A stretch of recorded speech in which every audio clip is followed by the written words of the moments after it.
ગુજરાત 18 લાઈવમાં આપનું સ્વાગત છે। રાજકોટ જિલ્લાના ઉપલેટામાં નગરપાલિકા તંત્રની ગુરબેદરકારી સામે આવી। શહેરના મુખ્ય રાજમાર્ગ પર બની રહેલ ભૂગર્ભના કામને કારણે લોકો પરેશાન। અવારનવાર ગાડીઓ મોટા ભૂવાઓમાં ફસાતી રહે છે। ગઈકાલે કોઈ જાતના સૂચન બોર્ડ, બેરિકેડ કે આડસ વગરના કામને કારણે રાત્રિના ટ્રાફિકમાં સ્વિફ્ટ કાર ગાડી ફસાતા ખાંગી ગઈ।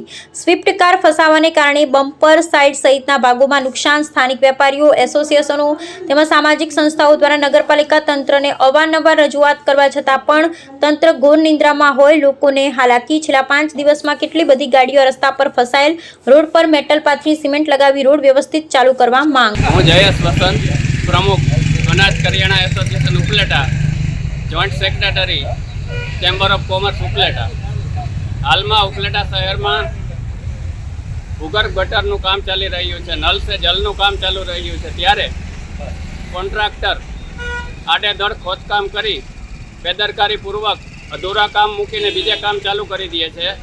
જેના પરિણામ સ્વરૂપે આજરોજ ઉપલેટાનો જે હૃદય કહેવાય, શાક માર્કેટ, જે રાજમાર્ગ મુખ્ય માર્ગ છે, ત્યાં એક 4 વ્હીલ ખાડામાં ખૂંચી ગયેલ છે અને 4 વ્હીલને પણ ઘણું બધું નુકસાન થયેલું છે।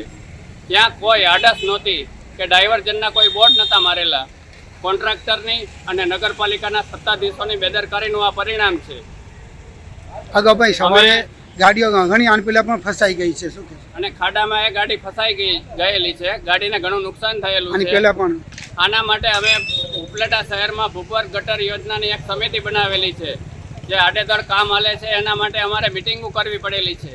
આ જવાબદારી નગરપાલિકાના ચૂંટાયેલા જનપ્રતિનિધિની છે, છતાં પણ ગામના આગેવાન તરીકે અમોએ આનું એક ગ્રુપ બનાવેલું છે અને વારંવાર આના માટે અમે મિટિંગો કરીએ છીએ।